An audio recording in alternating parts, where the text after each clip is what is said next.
כל הכתבים האמריקנים, או חלק גדול מהם, ישאלו הרבה שאלות על המדיניות הכלכלית של טראמפ ועל הבלגן המאוד מאוד גדול בשווקים, מלחמת הסחר העולמית שהוא פתח, וצריך להגיד שכל מילה שתשמע עוד מעט בחדר הזה בעניין המכסים, היא יכולה לגמרי לזעזע את המשחק.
כדי טוב, להתייצב.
אנחנו ממש לאחריהם.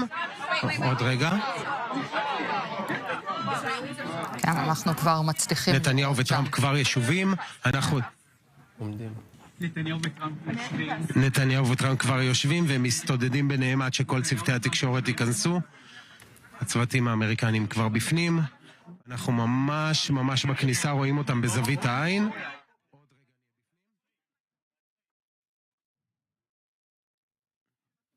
אוקיי. הנה, אנחנו כבר רואים את שני המנהיגים, ממתינים לכניסה של כל העיתונאים, האמריקנים והישראלים, לתוך החדר הזה. מיד אנחנו נעביר שם את הדברים בשידור ישיר מוושינגטון, מהפגישה הזאת, שהסתיימה ממש לפני זמן קצר בבית הלבן של הנשיא טראמפ וראש הממשלה נתניהו.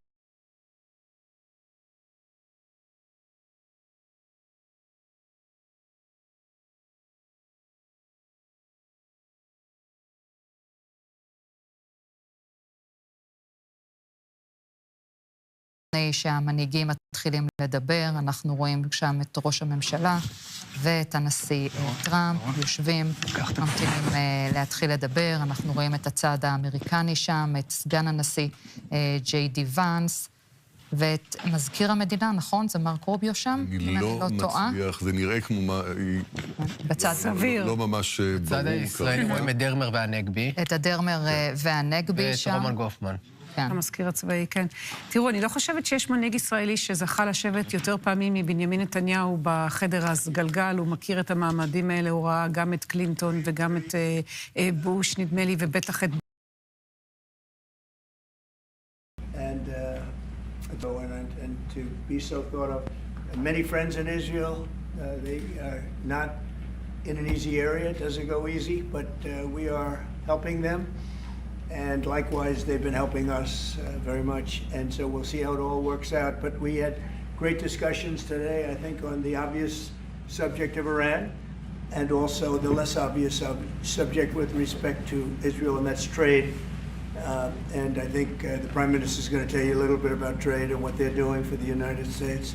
So I want to thank you all for being here. Thank you very much. And thank you. Benjamin, thank you very much. Thank you, Mr. President. Thank you, Donald. Thank you.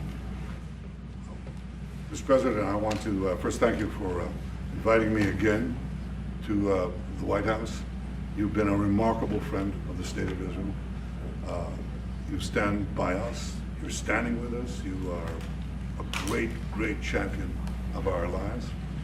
And you actually do the things that you say you do. And I think that people respect that enormously. I certainly do, and the people of Israel do. And I think the Jewish people do as well. We just saw your representative in the Department of Justice fighting anti-Semitism, standing up for Israel in international forums. I just want you to know from the heart, it's deeply, deeply appreciated. As you said, we had the opportunity to talk today about many subjects. First, if I can mention tariffs, it's a subject of some interest today. I can tell you that I said to the President a very simple thing. We will eliminate the trade deficit with the United States. We intend to do it very quickly. We think it's the right thing to do. And we're going to also eliminate trade barriers, a variety of trade barriers that have been put up unnecessarily. And I think Israel can serve as a model for many countries who ought to do the same. I recognize the position of the United States. It says, you know, we're allowing other countries to put tariffs on us, but we don't put tariffs on them. And, you know, I'm a free trade champion, and free trade has to be fair trade. And I think that's basically the position that you've put forward, Mr. President. We are going to eliminate the tariffs, and rapidly. I had the opportunity to speak to Secretary Lutnick yesterday. We talked about how we could effect this quickly, and I hope to bring a solution very quickly. We're not talking about intentions. We're not talking about just words. We're talking about results.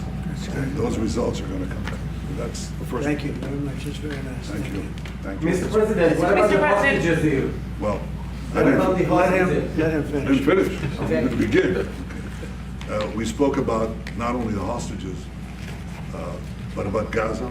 The hostages obviously is a human story of just unbearable agony. I speak to the families. I spoke to them yesterday.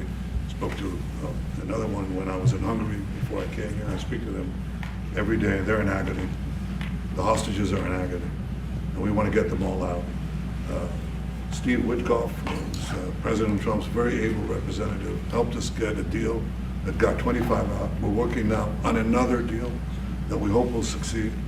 And we're committed to getting all the hostages out, but also eliminating the evil tyranny of Hamas in Gaza, and enabling the people of Gaza to freely make a choice to go wherever they want. I mean, they should have that choice. And the President put forward a vision, a bold vision, which we discussed as well, including the countries that might be amenable and are amenable to accepting Palestinians of their free choice if they choose to go there. And I think that's the second thing that we discussed. But the hostages came right on top. We also discussed the situation in Syria.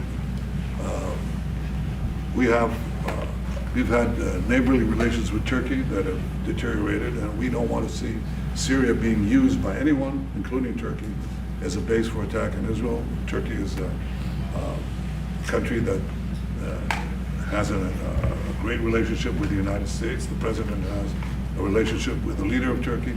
We discussed how we can avoid this conflict in a variety of ways, and I think we can't have a better interlocutor than the President of the United States for this purpose. We also discussed Iran. Look, we're both united in the goal that Iran does not ever get nuclear weapons. If it could be done diplomatically in a full way, the way it was done in Libya, I think that would be a good thing. But whatever happens, we have to make sure that Iran does not have nuclear weapons. That's the end of my speech. Mr. President. In a full way, the way it was done in Libya, I think that would be a good thing. But whatever happens, we have to make sure that Iran does not have nuclear weapons. That's the end of my speech. Mr. President.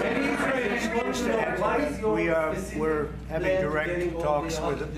Wait. We're having direct talks with Iran, and they've started. It'll go on Saturday. We have a very big meeting, and we'll see what can happen. And I think everybody agrees that doing a deal would be preferable to doing the obvious. And the obvious is not something that I want to be involved with, or frankly, that Israel wants to be involved with if they can avoid it. So we're going to see if we can avoid it. But it's getting to be very dangerous territory. And hopefully those talks will be successful. And I think it would be in Iran's best interest if they are successful. We hope that's going to happen.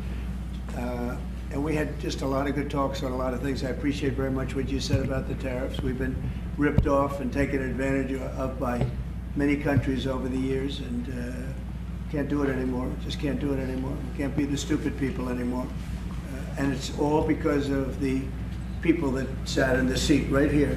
Not your seat, but this seat. They allowed things to happen to our country that they shouldn't have allowed to happen on trade and other things, many other things. I mean, look at what's happened with our last president, where he allowed millions of people to come into our country with an open border. Who would want an open border? How stupid was that? But he allowed millions and millions of people, and of the millions, and I think it was 21 million people, but let's say 3 of them were serious criminals, serious murderers and drug dealers and gang members and people from jails. All the jails emptied out right into our country, right along the open border on Mexico, generally the Mexico. They came in from Canada too, by the way, a lot. But generally speaking, on the southern border.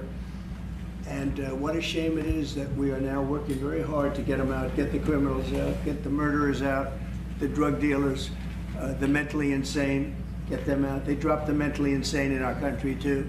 And this was all done by the Biden administration. It's a disgrace that we have to work so hard. And then we have judges that try and protect these people, but they didn't protect us when the people were being let in. But to get them out is never easy with these people. So I think we're doing a great job. The border is the best it's ever been.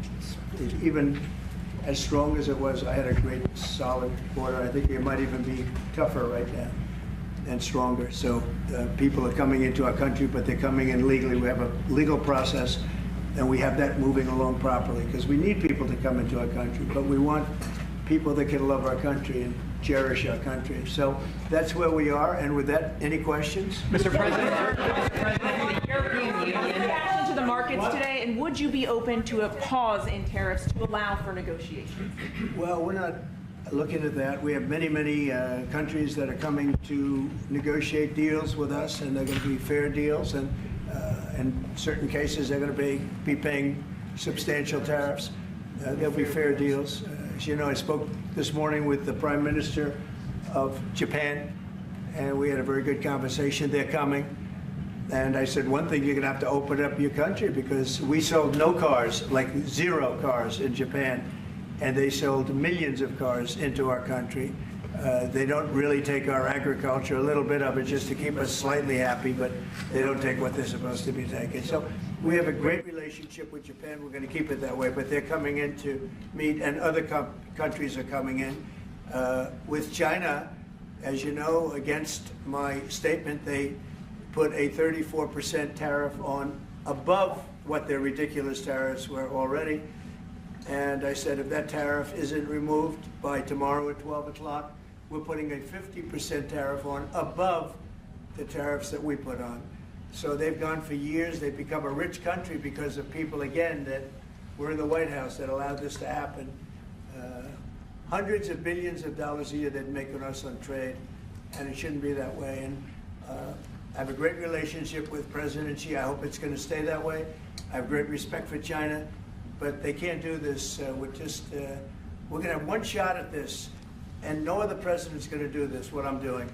And I'll tell you what, it's an honor to do it because we have been just destroyed, what they've done to our system.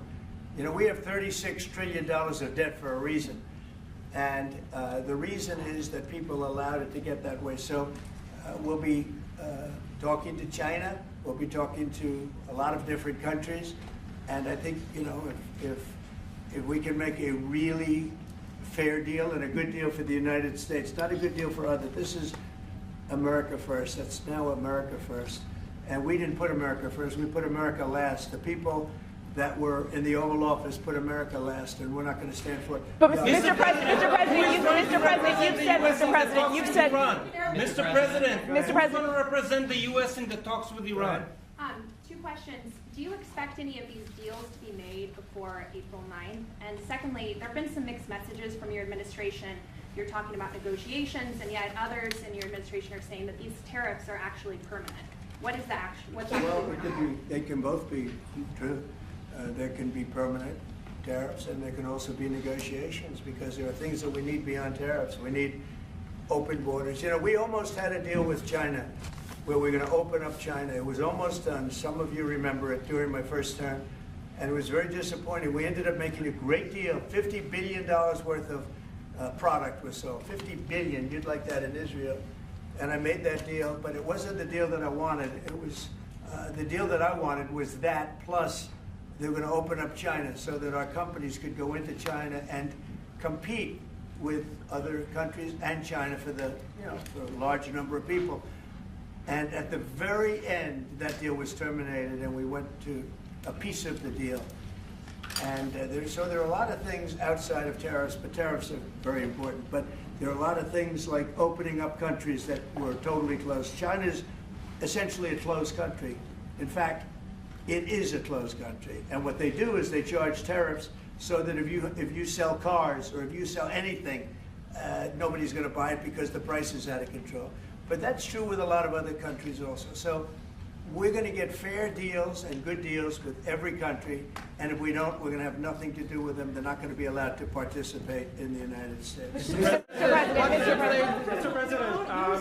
President, you many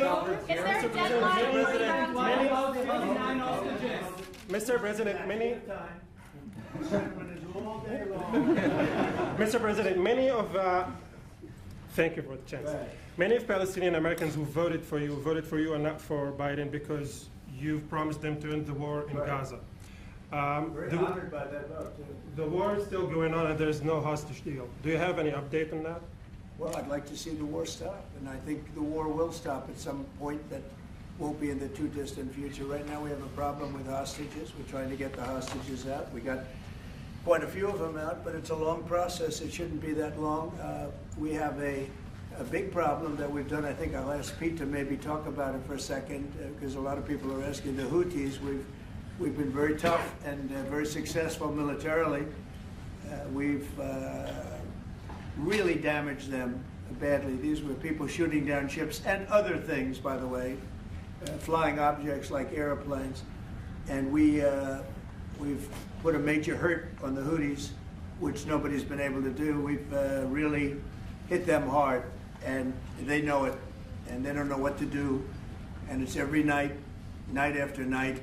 And we've gotten many of their leaders and their experts. They're experts on missiles. I mean, they actually make missiles. Nobody thought that, but they make missiles. It's highly sophisticated, and they're very tough, but they've been very badly damaged. Nobody else was able to do that but us. Pete, you want to discuss that, please? Yes, sir. It's been a bad 3 weeks for the Houthis, and it's about to get worse. It's been a devastating campaign, whether it's underground facilities, weapons manufacturing, bunkers, troops in the open, air defense assets. We are not going to relent, and it's only to get more unrelenting until the Houthis declare they will stop shooting at our ships. And we've been very clear at the Iranians as well. They should not continue to provide support to the Houthis, and that message has been made very clear. So we have a lot more options and a lot more pressure to apply, and we know, because we see the reports, how devastating this campaign has been in them, and we will not relent. We have a great military. There's no military like our military. And despite Biden having given a lot, but nevertheless a pretty small piece, but it was a lot of our military away in Afghanistan, and one of the dumbest situations, I think, and maybe the most embarrassing situation we've ever been involved in, that short period of time in Afghanistan. What a disgrace that was, but left a lot of our military behind, left, you see them in their annual parades, where they're parading trucks that are armor-plated and different things that they can't, but it's many billions of dollars we left behind. But despite that, we have a tremendous military. That was a very small portion, because we rebuilt the military during my first term, and we have great things happening with our military. We also essentially approved a budget, which is in the facility, you'll like to hear this, of $1 trillion, $1 trillion, and nobody's seen anything like it. We have to build our military, and we're very cost conscious, but the military is something that we have to build, and we have to be strong, because you got a lot of bad forces out there now. So we're going to be approving a budget, and I'm proud to say, actually, the biggest one we've ever done for the military. We're cutting other things that were under DOGE, but under a lot of other, when you look at a woman getting $2 billion for environmental, and it had nothing to do with environmental, and they had $100 in the bank, and they give her $2 billion. Many of those cases, all that stuff is going to be cut out, but we are getting a very, very powerful military. We have things under order now, the likes of which we've never had before. We've never had the kind of aircraft, the kind of missiles, anything that we have ordered. And it's in many ways too bad that we have to do it, because hopefully we're not going to have to use it. But the military is very, very powerful, and it's going to remain that way. How do you... Mr. President, you've said, Mr. President. Yes, please. Thank you, Mr. President. I want to ask you about Iran, because this is the first time we hear that the U.S. is having a direct contact with the Iranians. Is it possible to give us some more information at what level the U.S. is represented? High level, very high level. And we're dealing with the Iranians. We have a very big meeting on Saturday, and we're dealing with them directly. You know, a lot of people say, oh, maybe you're going through surrogates, or you're not dealing directly, you're dealing through other countries. No, we're dealing with them directly, and maybe a deal's going to be made. That'd be great. It'd be really great for Iran, I can tell you that. But hopefully, we're not going to have to get into that. We are meeting very importantly on Saturday at almost the highest level. We'll see how it works out. Please. How do you ensure, Mr. President, that these tariffs don't drive U.S. trading partners into the hands of the Chinese? That they I'm not worried about it. I'm not worried about it. If they want to be in the hands of the U.S., they don't want to be in the hands of the Chinese. And the Chinese have turned out to be really not very good at that. People that are with us, they're with us. But we cannot be taken advantage of any longer. I used to watch these deals for years. I've been talking about it for years. You know, I've been talking about it for 35 years, how our country is being ripped off. I mean, 30 years ago it was Japan, then it was something else, then it was another group, then it was China. China's doing the best job of it, frankly. And it's just not going to happen, not going to happen. And on that, Mr. President, you've said, Mr. President, Mr. President, you've said it may take. Has said that they have offered 0 for 0 tariffs on cars and industrial goods. Is that not enough? Well, the EU, no, it's not. The EU has been very tough over the years. It was, I always say, it was formed to really do damage to the United States in trade. That's the reason it was formed. It was formed with all of the countries from Europe, I guess most of them, not all of them, but most of them. And they formed together to create a little bit of a monopoly situation, to create a unified force against the United States for trade. So they have NATO, which is largely the same countries, and they took advantage of us dollar-wise and militarily until I got there. You know, I was able to get $600 billion from NATO, where they paid NATO because most of these nations weren't even paying. We were paying for NATO. So we're paying them to guard them militarily, and they're screwing us on trade. So that's not a good combination. So now it's really turned around. It's the opposite. And the European Union's been very bad to us. They don't take our cars. like Japan in that sense. They don't take our agricultural product. They don't take anything practically. And yet they send millions of cars in a year, Mercedes-Benz, Volkswagen, BMWs. They're sending millions and millions of cars into the U.S., but we don't have a car that's been sold to the European Union or other places, but let's go for the European Union. And it's not going to be that way. It's got to be fair, reciprocal. It's got to be fair. It's not fair. We have a deficit with the European Union of $350 billion. And it's going to disappear fast. And one of the reasons and one of the ways that that can disappear easily and quickly is they're going to have to buy our energy from us because they need it. They're going to have to buy it from us. They can buy it. We can knock off $350 billion in 1 week. They have to buy and commit to buy a like amount of energy. And we have that.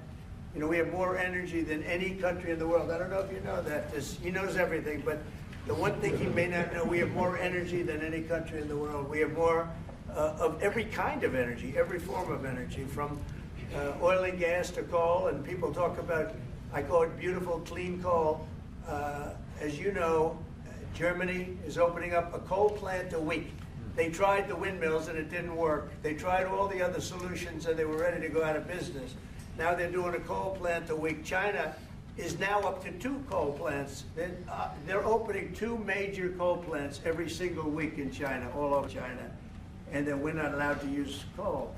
Well, we have clean, beautiful coal more than anybody else. We have oil and gas more than anybody else. We have the most energy of any country in the world, including Saudi Arabia, including everybody, by a lot. And I took it to #1. We were #3, and I took it to #1 during my administration. And the reason that we were hurt so badly and the reason that we went into such incredible inflation during Biden is energy.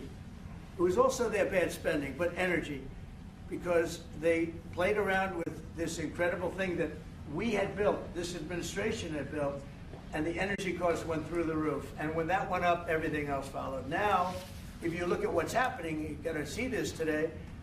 I said we're going to try and get groceries down, right? An old-fashioned term, but a beautiful term.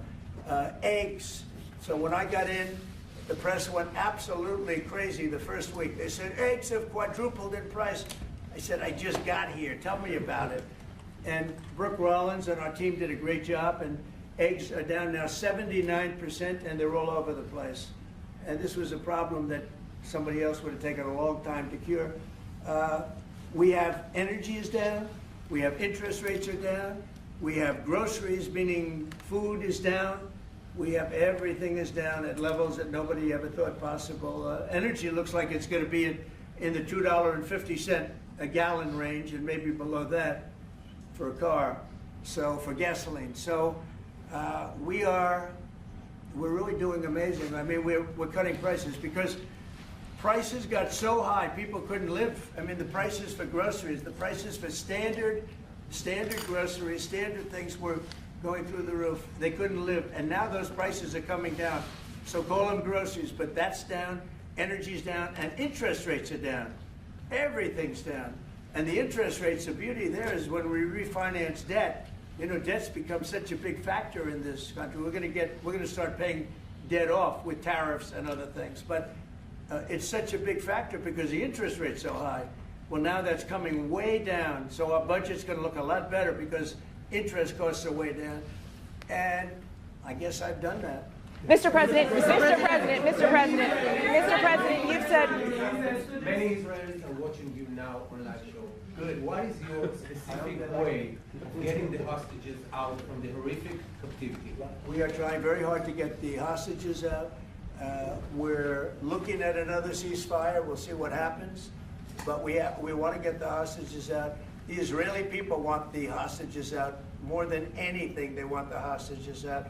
This man is working very hard with us to do that. I mean, I don't know. I hope he's being appreciated because he's been a great leader. He's working very, very hard on the hostages and many other things. And there are plenty of things you have to work on. It's a tough place in the world. I have a good partner. Yeah, you do have a good partner, and so do we. We're working very hard on the hostages. Mr. President. If you're going to negotiate a new deal with Iran, can you elaborate how it's going to be more effective than the JCPOA? Well, I can't really say that, but I think it'll be different and maybe a lot stronger.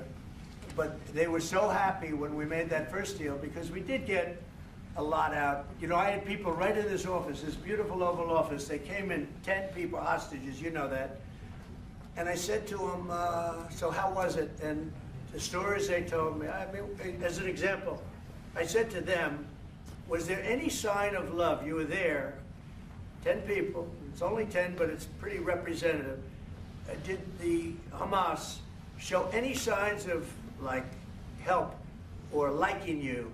Did they wink at you? Did they give you a piece of bread extra? Did they give you a meal on the side, like, you know, you think of doing?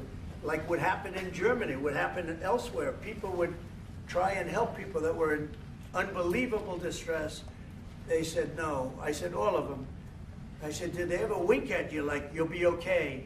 You're going to be okay? No, they didn't do that. They'd slap us. The hatred is unbelievable. And the lives, you know, they lived in a pipe, not really a tunnel, it was a pipe. And they always thought they were suffocating, they were going to suffocate.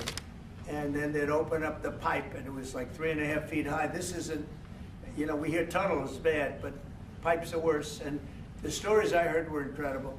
But I just said, was there any sign of potential love or affection? And there were none whatsoever. It was amazing to me. There was nothing like, here, take this, it's a little extra meal or something.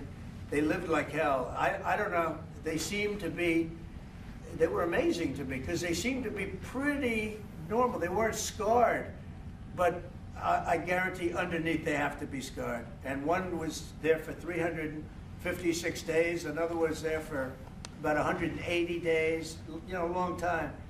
These are people that have been really, really horribly treated. I've never seen anything like it, actually. I was very surprised to hear the answer. Mr. President. Thank you, Mr. President. Are there 2 or 3 countries that are on your list that you feel are farther along in getting their tariffs lowered? I think there are many that want to get rid of tariffs right now. European Union, I mean, as badly as they've treated us, they've brought their car tariffs essentially off. I guess they brought it down to 2.5, and I hear maybe to nothing. But it's not only tariffs, it's non-monetary tariffs. It's tariffs where they put things on that make it impossible for you to sell a car. It's not a money thing, they make it so difficult, the standards and the tests. They drop a bowling ball on the top of your car from 20 feet up in the air, and if there's a little dent, they say, no, I'm sorry, your car doesn't qualify. When the same car from Germany or anything would dent likewise, unless you can have an army tank, it's going to dent. So they come up with rules and regulations that are just designed for one reason, that you can't sell your product in those countries, and we're not going to let that happen. Those are called non-monetary barriers. They make barriers that are so tough that it's impossible to qualify. So tariffs are a big part of it, but there's another big part of it, and that's barriers. They also do something else. They manipulate their currency, and they drive it down. They want to drive it. They want to have low currencies. You know, it sounds better to have a high currency, a strong dollar or whatever, but they bring their currency down, and when it competes with our currency, it's very hard to sell a tractor because their currency is low and ours is much higher relatively. And so it makes it very hard. I speak to a lot of companies that do business, tractor companies, and they say it's so hard to sell because what they've done is they've lowered the yen or they've lowered the yuan or they've lowered their currency so that it's very hard to compete. We don't want that either. So we have a lot of things that we're talking about, but we're going to fix it properly, and it's going to be fair to everybody. And in the end, I think we're going to have a world that does a lot better, you know, but they have to respect the United States. Mr. President. Nobody but me would do this. You know, it would be nice to serve a nice, easy term, but we have an opportunity to change the fabric of our country. We have an opportunity to reset the table on trade. We lose billions of dollars. We lose close to $2 trillion a year on trade. We lose $1 trillion a year to China. $1 trillion. We lose hundreds of billions of dollars a year on trade to China. We lose hundreds of billions of dollars overall, probably close to $2 trillion Why would we do that? Number one, why would we do that? And then you have to say, is it sustainable? Then you hear about all of the people that say, well, deficits. If we have a deficit with the country, or if the country has a big surplus with us, like China has a massive surplus, that they take and they spend on their military. Well, we don't want that. I don't want them to take $500, $600 billion a year and spend it on their military. I don't want them spending money on their military. And I shouldn't have to spend money. We shouldn't have to spend it either. Because, you know, hopefully, and I said this to President Xi, hopefully it's money that we're never going to use. In other words, because we're not going to use those incredible weapons that we have and that they have. We don't want that. So it's going to be very interesting. It's the only chance our country will have to reset the table. Because no other president would be willing to do what I'm doing or to even go through it. Now, I don't mind going through it because I see a beautiful picture at the end. But we are making tremendous progress with a lot of countries, and the countries that really took advantage of us are now saying, please negotiate. You know why? Because they're getting beaten badly because of what's happening. They're getting beaten badly. They're being devalued as countries. But it's the only chance we're going to have to reset the table on trade. And when we do, we're going to come out unbelievably well. We're going to have a strong country economically again. And we're going to have those factories that are empty all over the United States.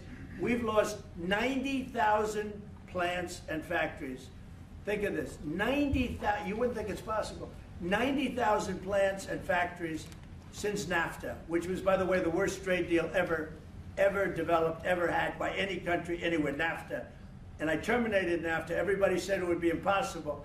And I terminated it through Congress. We terminated it. You had to get it through Congress. It was a trap. It was a horrible thing, and we got it done. And we went to the USMCA, which was much better. The problem is they cheat. They cheat like crazy. Canada cheats, Mexico cheats, just one of those things. But we are resetting a table, and we're going to have great trade, and we're going to have a very strong country. Our country is going to be at a level that has maybe never been, or maybe, you know, our country was the strongest, believe it or not, from 1870 to 1913. You know why? It was all tariff-based. We had no income tax. Then in 1913, some genius came up with the idea of let's charge the people of our country, not foreign countries that are ripping off our country. And the country was never that kind of wealth. We had so much wealth, we didn't know what to do with our money.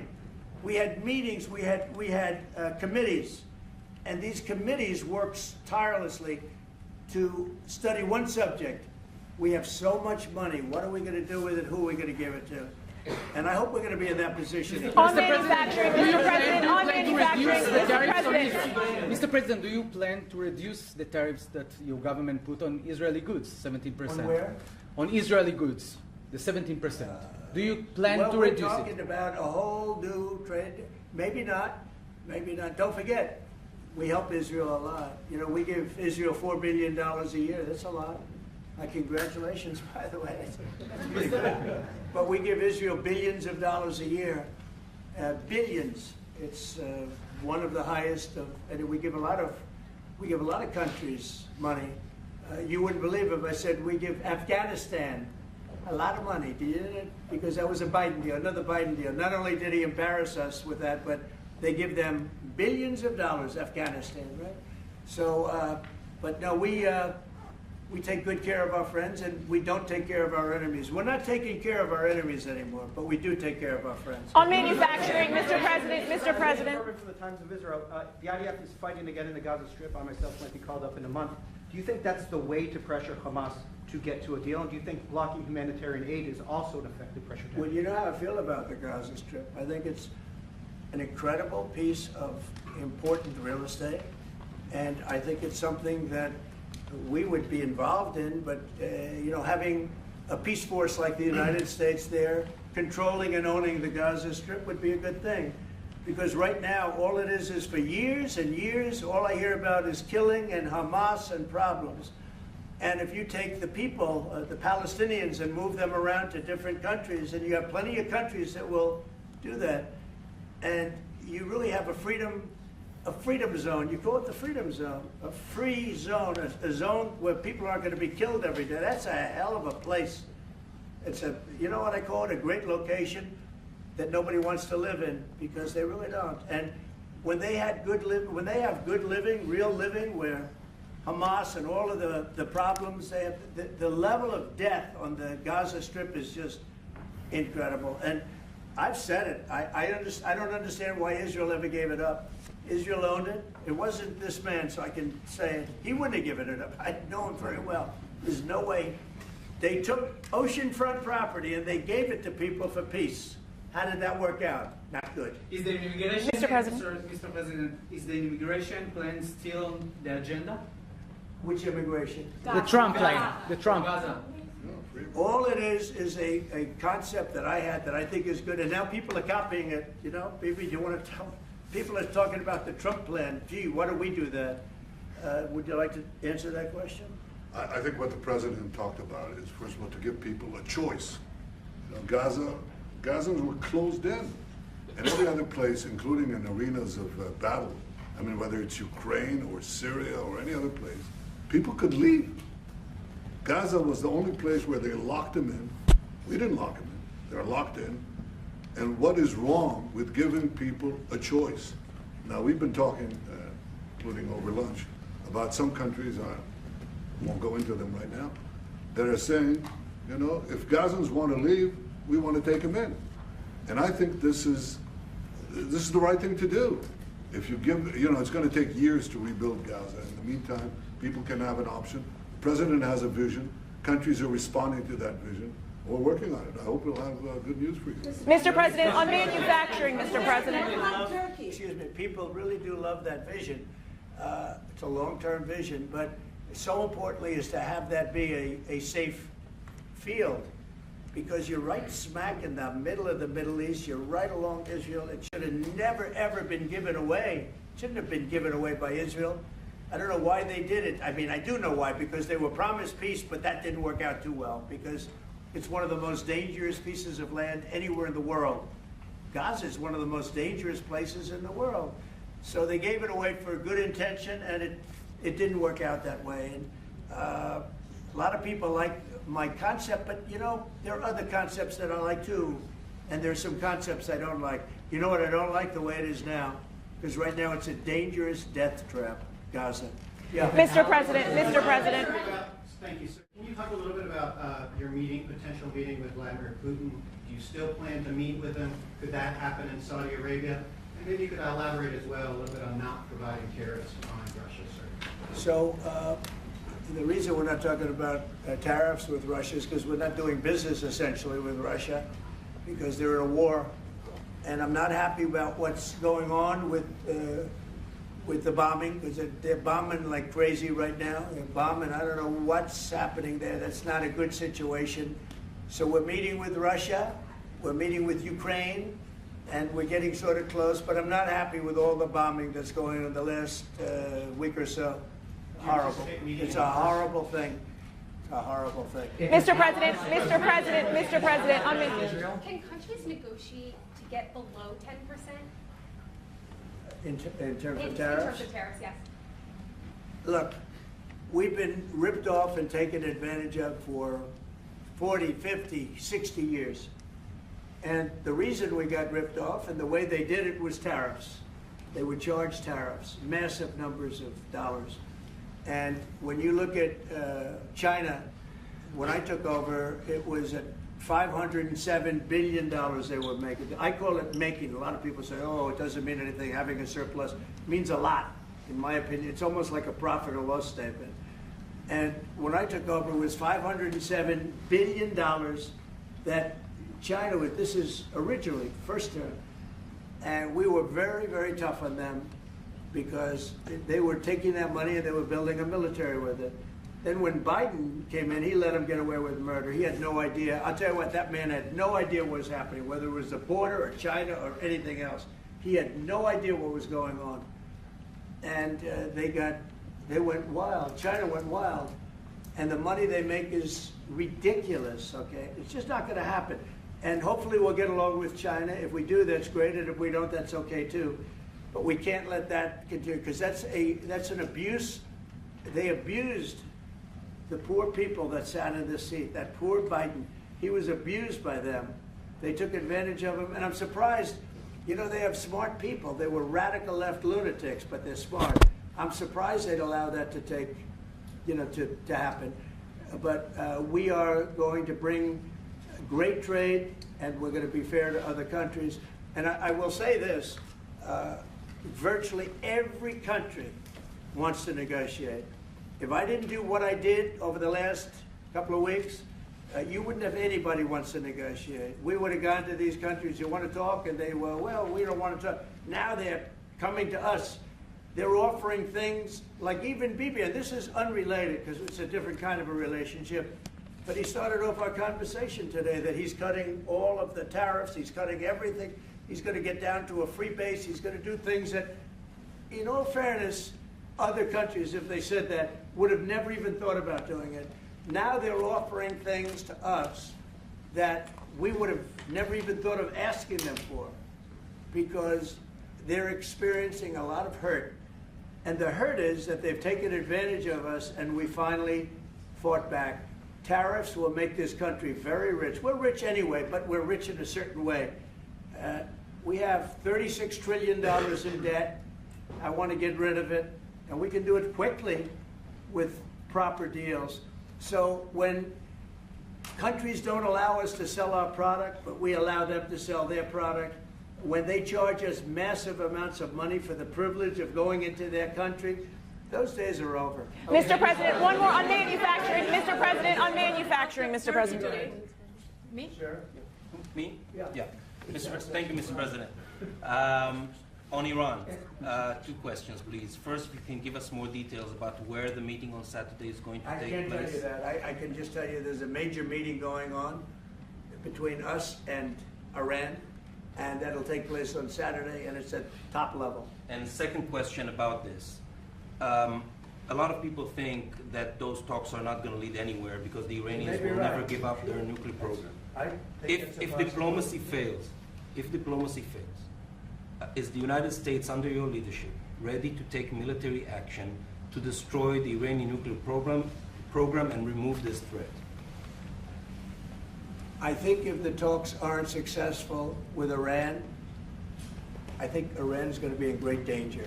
And I hate to say it, great danger, because they can't have a nuclear weapon. So is that a yes? You know, it's not a complicated formula. Iran cannot have a nuclear weapon. That's all there is. So is the U.S. ready? Right now we have countries that have nuclear power that shouldn't have it, but I'm sure we'll be able to negotiate out of that too as part of this later on down the line. But Iran cannot have a nuclear weapon. And if the talks aren't successful, I actually think it'll be a very bad day for Iran if that's the case. Yeah.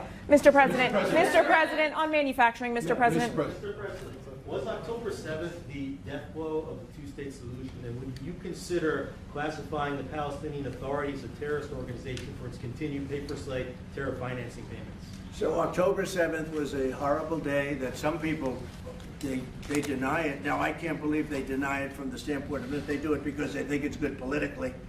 But October, I've seen the tapes, I've seen things that you don't want to see. October 7th was a horrible day, and it will go down as one of the really bad days in the history of the world. It was a horrible, horrible thing that happened. And they grabbed some of these people. I'll give you an example. When I was with the 10 hostages a few weeks ago, I said, so how many are there? 59. I said, oh, so 59, so we can get 59. They sort of knew the territory pretty good. And I said, how are they doing? They said, well, only 24 are living, the rest are dead. And these are young people largely. Young people don't die. You know, young people have an amazing ability to live. They can live through horrible things. But these are young people. And when they said that 24 are living and the rest are dead. And you know, I've had parents come up, Israeli parents largely. We have some Americans, and I guess we have one left. Alex, we have the one left. But I've had Israeli parents come up to me at events and say, my son is there. I said, well, how's he doing? Well, he's dead. But would you do me the biggest favor ever? Could you bring his body back home? They talked about a young dead boy and a young dead girl like they were living. And that could have something to do with religion. That could have something to do with, I guess maybe any parent would be, but I was surprised. They said, sir, my son is dead. It is just as important to bring that body back home. I asked that question as if he were alive. So you have a lot of them dead, and we'll be able to bring them back. But it's a horrible thing that's happened. These are young, largely young people. Some old ones too, frankly. And those people have lived in hell. When they came off, the second group that came out, they looked like they just got out of a concentration camp. They looked exactly like the pictures that I'd see from the 1940s, the concentration camps. And then they got a little bit better, you know, but that second group, those people came out and I said, this is unbelievable. We're going back into a chapter in history that is one of the worst ever. It's really very bad. Okay. Mr. President, you've said, Mr. President, thank you. You've said it could take 2 years to get American manufacturing fully up to speed in response to these tariffs. What happens in the meantime? Should Americans be prepared potentially for years of uncertainty and disruption? We have now $7 trillion. Think of this, $7 trillion of commitments from companies wanting to go in, from Apple to many, many companies. But that takes time. Many from Taiwan. What? That takes time to fully manufacture products here in the U.S. You're telling me, yeah, it takes time. You know, you got to build a thing called a factory. You have to build your energy. You have to do a lot of things. I'm giving them energy. You know, we're going to let them build their own power plants. They'll be their own. Essentially, they're going to be in charge of the power plant because our power is not reliable enough. You have a grid that's old and susceptible to a lot of things, including bombing and weather and a lot of other things. And we're going to give them record timing in terms of approvals of electric plants. Most of them want to build electric plants. We need massive amounts of electricity if we're going to compete with China and others. And interestingly, we're way ahead right now in the AI race with China. But the way we lose that race is if we can't give them electric. But we have more plants being built. We have everything. We're doing so great. And we want to keep it that way.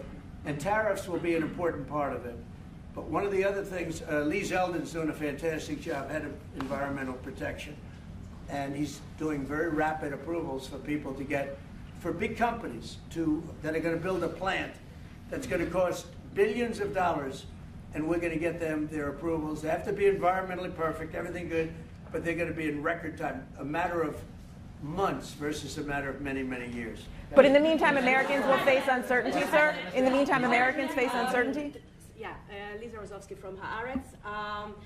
Turkey claims it will stabilize the situation in Syria. Turkey? Yeah. Israel doesn't want Turkey to influence Syria. What do you think? Do you think Turkey's influence in Syria can actually make it a better, more peaceful country, or vice versa? Well, I have great relations with a man named Erdogan. Have you heard of him? Yeah. And I happen to like him, and he likes me, and I know the press will get very angry. He likes Erdogan, but I do, and he likes me, and we've never had a problem, and we've gone through a lot, and we've never had a problem. It always got, as you remember, we got our minister back from Turkey. You remember that? And this was a big deal at the time, and we got him back. And I told the prime minister, I said, just, Bibi, if you have a problem with Turkey, I really think I'm going to be able to work it out. You know, I have a very, very good relationship with Turkey and with their leader. And I think we'll be able to work it out. So I hope that's not going to be a problem. I don't think it will be a problem. Now, with that being said, I believe it was Turkey, and I said that to him. I said it. I said, congratulations. You've done what nobody's been able to do in 2,000 years. You've taken over Syria with different names, but same thing. I said, you've taken it over. He's taken it over through surrogates. He goes, no, it was not me. I said, it was you. But that's okay. You don't have to say, well, it sort of maybe was me. Okay. But what he did, look, he's a tough guy. He's very smart. And he did something that nobody was able to do. You know, you got to hand it to him. Any problem that you have with Turkey, I think I can So, I mean, as long as you're reasonable. You have to be reasonable. We have to be reasonable. Thank you very much. Thank you, Mr. President. Is there a deadline to reach Iran? Thank you, press. Thank you, press. Thank you, guys. Thank you, everybody out the door. Thank you. Thank you. Thank you. Thank you. Head out still. Through the far door. Where we came in. Thank you, press. Mr. Whitcock, are you? Come on out. Thank you, Caroline.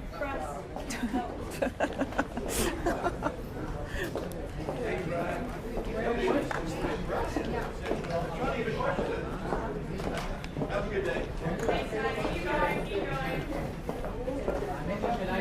Thank you.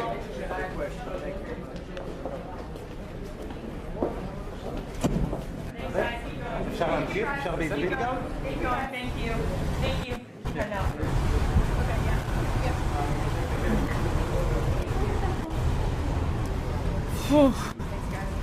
Thank you. Keep going. Keep going. Head out. Thank you. Thanks, guys. Thank